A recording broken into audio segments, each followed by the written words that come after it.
स्वागत है आप सभी का tech study ITI YouTube channel पर फिटर ट्रेड थ्योरी के CBT एग्जामिनेशन क्वेश्चंस की सीरीज में आज हम लोग करेंगे पार्ट 18 जो कि आपके सेकेंड ईयर निमी क्वेश्चंस के पार्ट्स हैं। इसके पहले के 17 पार्ट्स अगर आपने नहीं देखे हैं तो ज़रूर देखिएगा। ऑलमोस्ट हम लोग ख़त्म करने वाले हैं। इसके बाद आपके 3 पार्ट और आएंगे, सिर्फ उसमें आपका पूरा फिटर ट्रेड थ्योरी जो सेकेंड ईयर है ट्रेड थ्योरी वो कंप्लीट हो जाएगा। तो प्रीवियस पार्ट्स की प्लेलिस्ट आपको डिस्क्रिप्शन में मिल जाएगी, वहाँ से ज़रूर आप एक बार चेकआउट कर लीजिएगा। एंड चैनल पर नए हैं तो प्लीज़ सब्सक्राइब करके इस तरह से बेल आइकन को भी हिट कर लीजिएगा। साथ में टेलीग्राम पे भी जुड़ना मत भूलिएगा और वीडियो को लाइक कर दीजिएगा। बिना आपके लाइक के वीडियो आगे बढ़ पानी भी पॉसिबल नहीं होती है।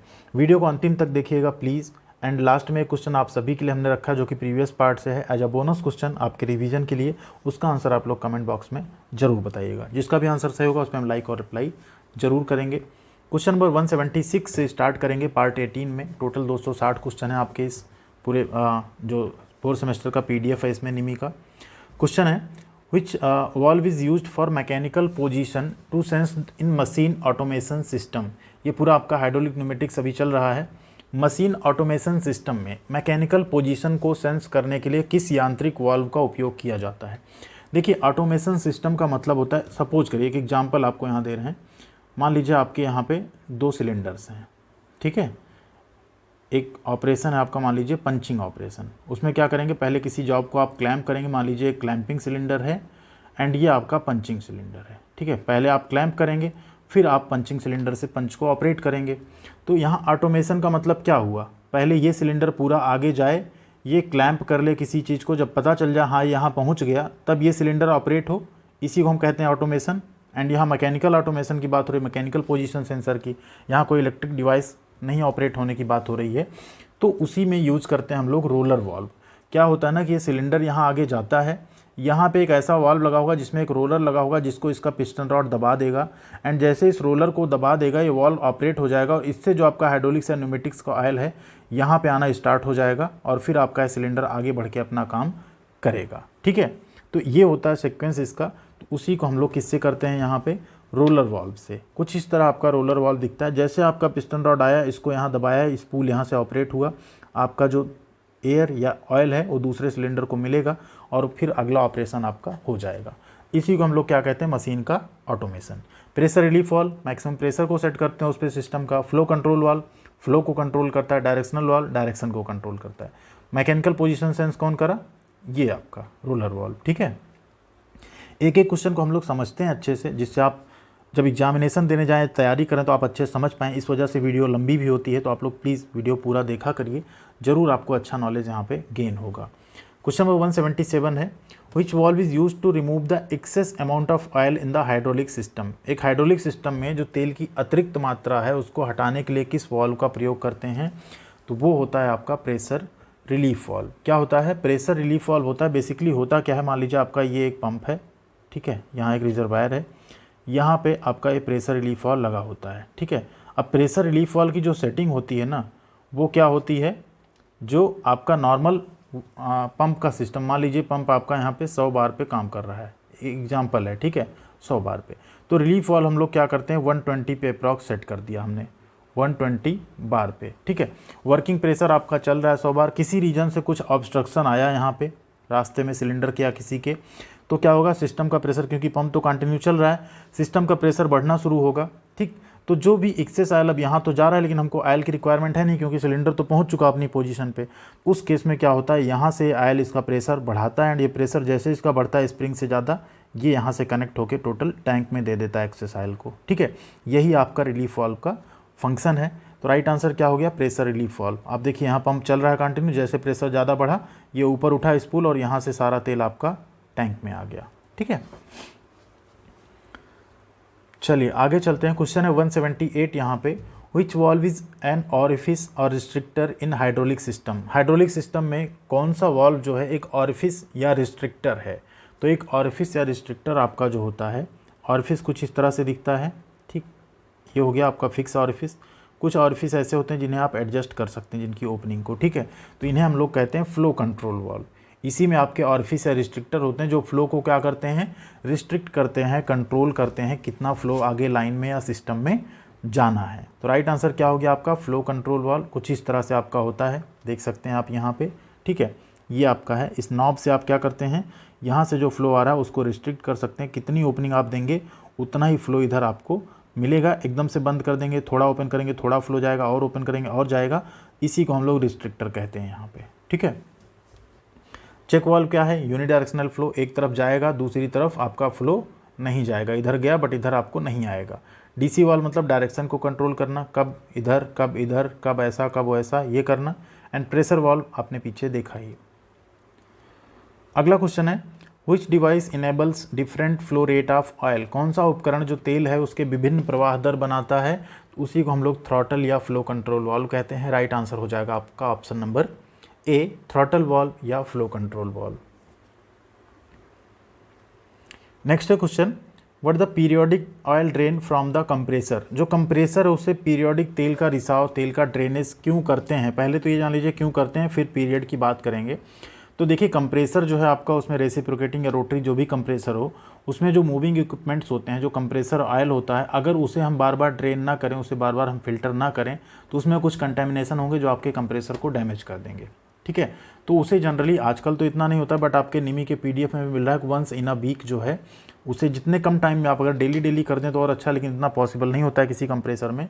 तो कोशिश करनी होती है वंस इन अ वीक, हफ्ते में एक बार जो है पीरियडिक जो उसका ऑयल ड्रेन है उसे कर लिया जाए। एक अंतराल पे उसका ऑयल को ड्रेन किया जाए एंड फिर से उसमें ऑयल फिल किया जाए, ठीक है।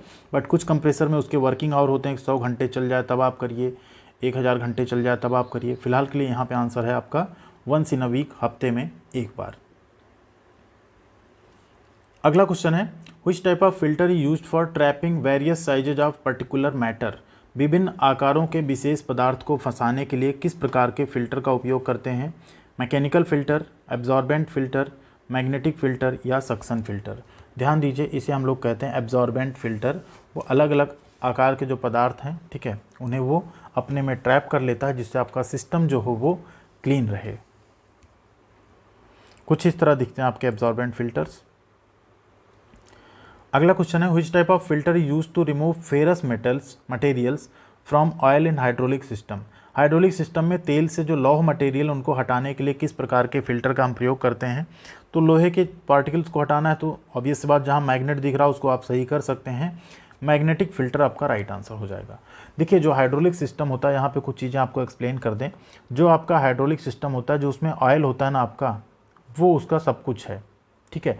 अगर ऑयल आपने गंदा किया, मतलब आप क्या कर रहे हैं, डर्टी ऑयल यूज़ कर रहे हैं जिसमें अलग अलग पार्टिकल्स हैं, तो आपका हाइड्रोलिक सिस्टम बहुत दिन नहीं चलने वाला है। आपका पंप भी ख़राब होगा, आपके वाल्व्स ख़राब होंगे, आपका सिलेंडर, उसकी सील डैमेज होगी, मींस आप परेशान रहने वाले हैं। तो हाइड्रोलिक सिस्टम में अगर आपको अच्छी इफ़िशियंसी चाहिए, अच्छी दक्षता चाहिए, तो आपको उसका ऑयल जो होगा हमेशा क्लीन रखना होगा, ठीक है। जैसे हमारी बॉडी में ब्लड होता है ना, अगर ब्लड में कुछ बीमारी हो जाए, कुछ इन्फेक्शन हो जाए, तो हमें अलग अलग बीमारियां होने लगती ना, शरीर नहीं फंक्शन करती सही से। सेम वैसे हाइड्रोलिक्स में अगर आपका ऑयल गंदा हो गया तो पूरा हाइड्रोलिक सिस्टम आपका बहुत जल्दी बैठ जाएगा, बहुत प्रॉब्लम आप फेस करने वाले हैं, ठीक है।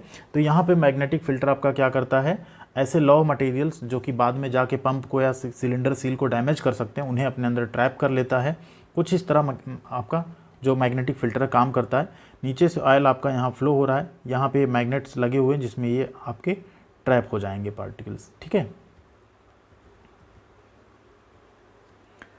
अगला क्वेश्चन है which property in hydraulic oil function is medium for heat transfer. Hydraulic तेल में हीट ट्रांसफ़र किस गुण के माध्यम से किया जाता है? तो ऑब्वियस सी बात है, हीट ट्रांसफ़र कब होगा, जब उसमें थर्मल कैपेसिटी एंड कंडक्टिविटी अच्छी हो, ठीक है। तो राइट आंसर आपका क्या हो जाएगा, good thermal capacity and conductivity. अच्छी थर्मल क्षमता व चालकता होगी, उसी से हम उसमें हीट ट्रांसफ़र वाला गुण जो है फंक्शन कर सकते हैं। अगला क्वेश्चन है 184 यहाँ पे विच device is use for handling and removing contamination from hydraulic oil. Hydraulic तेल से संदूषण, यहाँ पे कंटेमिनेशन मतलब होता है संदूषण या गंदगी की निगरानी व उसे हटाने के लिए किस उपकरण का हम प्रयोग करते हैं? तो हाइड्रोलिक फिल्टर्स का प्रयोग करते हैं। किसका प्रयोग करते हैं? हाइड्रोलिक फिल्टर्स का। एक्चुएटर तो आपका क्या है, एंड डिवाइस है जिससे हम काम कर रहे हैं कोई। वाल्व इस एक्चुएटर को कंट्रोल करता है, रेगुलेटर भी क्या करता है, फ्लो को कंट्रोल करता है। तो हाइड्रोलिक फिल्टर ये है जो ऐसे कंटेमिनेशन से सिस्टम को बचाता है, उसे अपने अंदर ट्रैप करता है। कुछ इस तरह हाइड्रोलिक फिल्टर्स आपके दिखते हैं। ये फिल्टर का कार्ट्रिज होता है जो इसके अंदर लग जाता है, फिल्टर की केसिंग है, हाउसिंग है, इसमें लग गया, इन आउट यहाँ लगा हुआ है। यहाँ पे एक लगा होता है फिल्टर कितना % चोक हुआ या चोक हुआ या नहीं, उसका इंडिकेटर होता है ये। जब ये कार्ट्रिज चोक हो जाता है अपने अंदर मटेरियल्स को ट्रैप करते करते, तो हम यहाँ से इसे ओपन करके कार्ट्रिज को क्या करते हैं, बदल देते हैं। ठीक है, अगला क्वेश्चन है which part of double acting cylinder prevents air leakage from cylinder to atmosphere. Double acting cylinder का कौन सा भाग सिलेंडर से वायुमंडल में हवा के रिसाव को रोकता है। सिलेंडर से वायुमंडल में हवा का रिसाव ना हो उसे रोकने के लिए लगाई जाती है क्या, रॉड सील। क्या लगाई जाएंगी, रॉड सील, क्योंकि रॉड वाला एरिया ही आपका क्या है, एटमॉस्फेयर में एक्सपोज हो रहा है। तो यहाँ पे ये पोर्शन जो आप देख रहे हैं ना, इसको हम लोग लिप सील या रॉड सील बोलते हैं। ये कई तरह की होती है, वी पैक सील होती है, इसमें ओरिंग्स भी लगी होती हैं। ठीक है, PTFE की टेफ्लॉन की फ्लैट सील्स भी होती हैं। सबसे आगे एक लिप सील लगा होता है जो किसी भी डस्ट पार्टिकल को अंदर जाने से रोकता है, क्योंकि अगर डस्ट पार्टिकल यहाँ जाएगा धीरे धीरे आपका क्या होगा, इन सब जगहों पे रॉड को और इस सील को भी ख़राब करेगा। तो यहाँ पे एक लिप सील लगी होती है, ठीक है, जिसे वाइपर सील भी कहते हैं। उसके अंदर फिर आपकी पिस्टन सील्स लगी होती हैं, पिस्टन रॉड सील। ठीक है, एंड यहाँ पे आपकी ये पिस्टन सील्स होती हैं। तो ये सील अगर आपकी डैमेज हो जाएगी तो यहाँ जो भी एयर होगी क्या होगी, एटमॉस्फेयर में लीक करना स्टार्ट करेगी। ऑयल होगा तो ऑयल भी लीक करना स्टार्ट करेगा। ये आपके डबल एक्टिंग सिलेंडर के कंप्लीट पार्ट्स हैं, जिसमें इसको हम लोग कहते हैं पिस्टन रॉड, ये आपकी लिप सील, ये आपका सिलेंडर, ये आपकी पिस्टन सील्स, ये आपका पिस्टन, ये आपका लॉक नट, ये आपकी एक कुशनिंग दी होती है जिससे एंड स्ट्रोक पे वो आके यहाँ धक्के से ना बैठे, एंड कैप। ठीक है, इधर आपका फ्रंट बियरिंग बुश। ठीक, यहाँ आपका फ्लो कंट्रोल वाल्व भी दे दिया जाता है कई बार पोर्ट्स में। ये पिस्टन रॉड, इतनी सारी चीज़ें आप यहाँ पे देख सकते हैं। अगला क्वेश्चन है what the defect caused by interlocked air bubbles and pockets in the hydraulic pipelines and components. देखिए, हाइड्रोलिक पाइपलाइनों में और घटकों में अगर हवा इंटरलॉक होती, हवा लॉक होती है, उसके बुलबुले लॉक होते हैं, पॉकेट्स बनते हैं, उसे क्या शब्द से हम संबोधित करते हैं, उसे हम लोग कहते हैं कैविटेशन। क्या कहते हैं, कैविटेशन। देखिए, कोई भी हाइड्रोलिक कंपोनेंट, मान लीजिए आपका हाइड्रोलिक पंप है, अगर ये यहाँ पे चल रहा है तो हम कभी नहीं चाहेंगे कि इसके अंदर तेल के अलावा हवा यहाँ पे जाए, क्योंकि अगर यहाँ हवा जाएगी, मान लीजिए हवा के छोटे छोटे पार्टिकल्स पहुँच गए, इसमें जितने मूविंग कंपोनेंट है, अब हवा क्या होगी, हवा कंप्रेसिबल होती है। हाइड्रोलिक फ्लूइड जो है इनकम्प्रेसिबल है, लेकिन हवा क्या हो सकती है, कंप्रेस हो सकती है प्रेशर में। तो हवा क्या होती है, कंप्रेस होती है, और कंप्रेस होने के बाद वो बबल्स वहाँ पे फॉर्म होते हैं, और जब बबल्स फटते हैं तो वो फिर क्या करते हैं, आसपास के कंपोनेंट्स को डैमेज करते हैं। ठीक है, तो उसी को हम लोग कहते हैं कैविटेशन। क्या कहते हैं, कैविटेशन कहते हैं। इसे हमें रोकना चाहिए, अगर इसे नहीं रोका तो फिर आपका हाइड्रोलिक कंपोनेंट फेल होने का चांस ज़्यादा हो जाता है। अगला क्वेश्चन है 187 number, what the cause for oil flow under pressure while passing through the restricted passes. प्रतिबंधित मार्ग से गुजरते समय यदि दबाव में तेल का प्रवाह हो तो इसका कारण क्या बनेगा, मतलब इस वजह से क्या होगा। देखिए, ये एक पाइपलाइन है आपकी, यहाँ से आपका फ्लो कंटिन्यू जा रहा है। अभी आपने यहाँ पे लगा दिया एक फ्लो कंट्रोल वाल्व, ठीक, इस तरह से जस्ट हमने शो किया है यहाँ पे। अब क्या हुआ, आपका फ्लो अच्छा खासा यहाँ से जा रहा था, अब यहाँ से रिस्ट्रिक्ट होके फिर जा रहा है वो। ठीक, अब जैसे रिस्ट्रिक्शन आया यहाँ पे क्या हुआ, आपका प्रेशर बढ़ेगा। ठीक है, एंड ये रिस्ट्रिक्शन क्या करेगा, अब यहाँ पे आपका जो लॉस हो रहा है, जो लाइन से तेल आ रहा है, इसकी वजह से क्या होगा, आपका हीट बढ़ेगा। कहीं भी अगर एनर्जी जो जा रही है आपकी, वो अगर कहीं लॉस हो रहा है तो उस वजह से क्या होगा, कोई ना कोई एनर्जी वो किसी फॉर्म में कन्वर्ट होगी। तो वो किस में कन्वर्ट हो जाती है, हीट में कन्वर्ट हो जाती है। ठीक है, राइट आंसर हो जाएगा आपका ऑप्शन नंबर ए, इंक्रीज हीट, यानी ऊष्मा में वृद्धि हो जाएगी। क्वेश्चन नंबर 188 है which valve prevents the system pressure from rising too high if the pressure regulating valve fails। कौन सा वाल्व जो है सिस्टम के दबाव को बहुत अधिक बढ़ने से रोकता है यदि जो प्रेशर रेगुलेटिंग वाल्व्स हैं वो ख़राब हो जाएं तो उसे हम लोग कहते हैं रिलीफ वाल्व, जिसकी हम लोग पीछे बात किए थे। रिलीफ वाल्व कि ये सिस्टम में जो प्रेशर है उसे बहुत हाई होने से रोकेगा और ओपन होकर फिर क्या करेगा, सारे ऑयल को टैंक में दे देगा, जिससे आपका पूरा सिस्टम जो है फेल होने से बच जाए। 189 नंबर क्वेश्चन है which causes more than 90% of hydraulic system failure. 90% से ज़्यादा जो हाइड्रोलिक सिस्टम फेल होते हैं आपके, उसका कारण क्या है, पीछे हमने बताया उसका कारण है कंटेमिनेशन ऑफ हाइड्रोलिक फ्लूइड। अगर आपका हाइड्रोलिक फ्लूइड दूषित है, गंदा है, तो आपके सभी हाइड्रोलिक कंपोनेंट जितने भी हैं सिस्टम हैं वो फेल होंगे। कभी आपका वाल्व माल फंक्शन करेगा, नहीं काम करेगा, कभी आपके सिलेंडर की सील कट जाएगी, वहाँ से लीकेज स्टार्ट हो जाएगा, कभी आपका पंप जो है घिस जाएंगे उसके पिस्टन्स, वो आपका प्रॉपर प्रेशर फ्लो नहीं डेवलप करेगा। तो ये सारी प्रॉब्लम आप फेस करेंगे। इसी वजह से जितने भी हाइड्रोलिक सिस्टम होते हैं उन सब में एक चीज़ पे सबसे ज़्यादा फोकस किया जाता है, वो होता है फिल्ट्रेशन। पूरे टैंक की एक अलग से फिल्ट्रेशन यूनिट लगाई जाती है छोटी सी, जो कंटिन्यू दिन रात हाइड्रोलिक सिस्टम चले या ना चले वो ऑयल को फिल्टर करती रहती है, जिससे कि तेल आपका हमेशा साफ़ रहे, क्योंकि तेल अगर साफ़ रहेगा तो आपका हाइड्रोलिक सिस्टम ज़्यादा अच्छे से चलेगा। अगला क्वेश्चन है, which type of filter helps to protect the pump from fluid contaminations. किस प्रकार के फिल्टर से पंप को तरल पदार्थों के दूषित होने से बचाने में मदद मिलती है। Suction filter, magnetic filter, absorbent filter या मैकेनिकल फिल्टर। तो पंप से पहले आप क्या लगाते हैं, सक्शन फिल्टर लगाते हैं। तो पंप में सक्शन फिल्टर जो है ऐसे कोई तरल पदार्थों में दूषित होने से बचाता है जो पंप के अंदर पहुंच के उसे डैमेज कर सकें। सक्शन डिस्चार्ज का मतलब समझ लीजिए, देखिए मान लीजिए आपका पंप का सिंबल, बार बार हम यहाँ सिंबल यूज़ करते हैं, सिंबल से आप लोग समझ जाइए, ये आपका पंप है, ठीक। अब यहाँ पे क्या हुआ, एक फ़िल्टर हमने दे दिया जिसे हम लोग कहेंगे सक्शन फिल्टर। ये अब आपका यहाँ पे डिस्चार्ज लाइन है, ठीक है, इसके आगे डिस्चार्ज लाइन आपकी जा रही है। यहाँ पे आपका रिलीफ वाल्व होता है, जनरली हर पंप के आगे लगा ही होता है। यहाँ पे एक प्रेशर गेज लगी होती है, फिर आगे बाकी आपके यहाँ एक चेक वाल्व मिल सकता है आपको।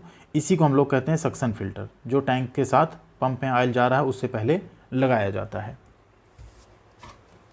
अगला क्वेश्चन है, what the system of lubrication. ये लुब्रिकेशन का कौन सा सिस्टम है। इसमें आप देखेंगे एक रिंग जैसा आपको कुछ दिख रहा होगा, ठीक है। ये रिंग क्या है, यहाँ पे लुब्रिकेंट भरा हुआ, इसमें डूबता है, देन ये शाफ्ट घूम रहा है, उसके साथ घूम के सभी को क्या करता है, लुब्रिकेट करता है। इसी को हम लोग कहते हैं रिंग ऑयलिंग। क्या कहते हैं, रिंग ऑयलिंग। राइट आंसर आपका ऑप्शन नंबर बी। नेक्स्ट है question, what the property of lubricant that can withstand high pressure और लोड। स्नेहक के उस गुण का आपको नाम बताना है जो उच्च दबाव व भार को सहन कर सकता है। ऑयलीनेस, विस्कोसिटी, फायर पॉइंट या फ्लैश पॉइंट। तो उसे हम लोग कहते हैं विस्कोसिटी या श्यानता। कल की क्लास में हमने बताया भी था इसके बारे में। राइट आंसर क्या हो गया आपका, श्यानता। नेक्स्ट है question 193, what the flash point of general purpose machinery oil. सामान्य प्रयोजन में प्रयोग होने वाले मशीनरी तेल जो है उनका फ्लैश बिंदु क्या होता है। देखिए दो पॉइंट होते हैं, एक होता है आपका फ्लैश पॉइंट और एक होता है आपका तेल का फायर पॉइंट और एक होता है आपका पोर पॉइंट, ठीक है। ये 4 पॉइंट्स होते हैं। पोर पॉइंट है सामान्य तापमान पे जो तेल है वो बह सकता है, तो उसे हम लोग पोर पॉइंट कहते हैं, उसका जो टेम्परेचर हो। फ्लैश पॉइंट मतलब वो मिनिमम टेम्परेचर जिस पे ऑयल जो है उसमें वो वेपर्स बननी शुरू होती हैं और अगर वहाँ आप उसको आग के संपर्क में लाते हैं तो वहाँ पे आग जलती, जैसे आप हटाते हैं फिर आग वहाँ पे बुझ जाती है, मतलब वो लोएस्ट टेम्परेचर है।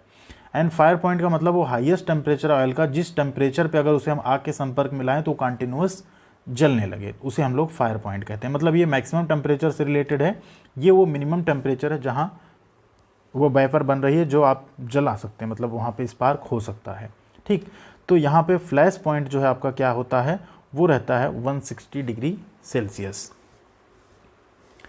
अगला क्वेश्चन है, what the name of the clutch. इस क्लच का आपको नाम बताना है, इसे हम लोग कहते हैं डॉग क्लच। क्या कहते हैं, option number B dog clutch. यहाँ पे शाफ्ट को जो शाफ्ट होती है आपकी, इस तरह से यहाँ पे स्लॉट्स बने होते हैं, इसमें इंगेज या डिसएंगेज होती है आपकी शाफ्ट। नेक्स्ट है question, what the name of lubrication system. इस लुब्रिकेशन सिस्टम का आपको नाम बताना है। जनरली ऑटोमोबाइल्स वगैरह में इसका यूज़ करते हैं हम लोग, इंजन जो डीजल इंजन होते हैं उसमें। तो ये लुब्रिकेशन सिस्टम है आपका स्प्लैश लुब्रिकेशन। क्या है, स्प्लैश लुब्रिकेशन सिस्टम है। जो विक फीड होता है तो आपका ग्रेविटी के अंतर्गत आता है। रिंग ऑयलिंग पीछे आपने देखा ही, gravity feed and wick feed एक ही तरह के होते हैं लगभग। तो यहाँ पे ये है आपका स्प्लैश फीड, यहाँ पे ये पिंस लगी हैं, ये इसमें रोटेट करेगा तो ये पिंस के थ्रू क्या होता है, पूरा यहाँ पे ये लुब्रिकेट हो रहा है। चलिए आपको दिखा देते हैं इस तरह से। ये देखिए स्प्लैश लुब्रिकेशन कुछ इस तरह से होता है, पूरा जो है स्प्लैश छलक छलक के इस तरह से लुब्रिकेशन आपका होता रहता है। नेक्स्ट है question, what the name of this clutch. इस क्लच का आपको नाम बताना है क्या है। तो ये क्लच है आपका एयर क्लच। देखिए जो नॉर्मल क्लच आपने बाइक में देखी होगी, आप एक लीवर को जैसे आप दबाते हैं तो एक वायर के थ्रू क्या होती है, क्लच आपकी अटैच डिटैच होती रहती है। यहाँ पे क्या होता है, एयर क्लच के केस में क्या होता है, एयर प्रेशर के थ्रू क्लच को इंगेज और डिसएंगेज किया जाता है कंट्रोल वाल्व्स के थ्रू, ठीक है। राइट आंसर हो गया आपका option number A. Next question, what is the main advantage of toothed chain drive. पीछे के पार्ट में एक बार आया था क्वेश्चन कि टूथड चेन ड्राइव क्या होती है। वो एक साइलेंट ड्राइव होती है सबसे पहले तो, ठीक है, यानी नॉइजलेस होगी और आपको यूनिफॉर्म ड्राइव मिलेगी, मतलब आपको एक कंटिन्यूअस जो ड्राइव है वो मिलेगी। यूनिफॉर्म मतलब गति आपकी समान रहेगी हमेशा, ठीक है। तो ऑप्शन नंबर बी है आपका, provide noiseless operation and uniform drive.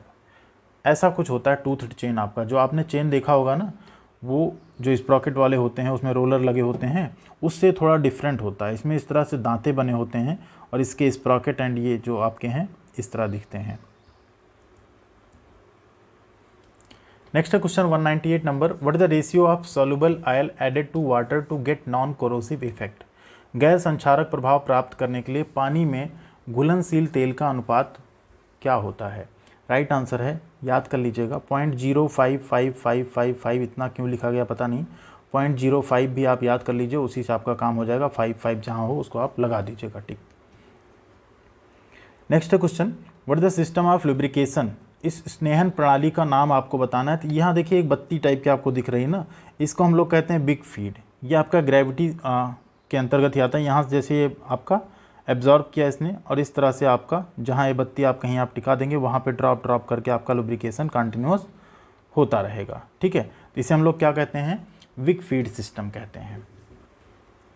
Next question है, what the purpose of using lubricant. स्नेहक का उपयोग करने का उद्देश्य क्या है। तो लुब्रिकेंट का प्रयोग करना मतलब हम क्या चाहते हैं, जो हमारा लुब्रिकेंट अगर रहेगा तो हीट को भी डिसिपेट करेगा, आपस में फ्रिक्शन कम होगा, और फ्रिक्शन कम होगा तो पार्ट्स आपस में घिसेंगे कम, यानी घिसने से रोकने के लिए हम लुब्रिकेंट्स का यूज करते हैं यहाँ पे। बाकी ऑप्शन आपको ऐसे ही गलत लग जाएंगे देखते ही। तो ये 200 क्वेश्चन पार्ट 18 में आपके कंप्लीट होते हैं। अभी बचे 60 क्वेश्चन आपके 3 पार्ट में हम कवर करवा देंगे। एंड अब आती बारी आपकी। क्वेश्चन है, what the unit of force in SI unit. SI unit में बल की इकाई क्या है। किलोग्राम, न्यूटन, डाइन या पाउंड, सभी से हम इसका सही आंसर एक्सपेक्ट करते हैं। तो प्लीज़ आप लोग सही आंसर कमेंट कीजिएगा। वीडियो कैसी लगी जरूर बताइएगा। वीडियो को लाइक और शेयर करना मत भूलिएगा। चैनल को सब्सक्राइब भी कर लीजिएगा अगर अभी तक नहीं किया है तो, एंड टेलीग्राम पे जुड़ जाइएगा। Thank you very much. मिलते हैं, ख्याल रखिएगा अपना। मिलते हैं अगली अपडेट साथ अगले वीडियो में।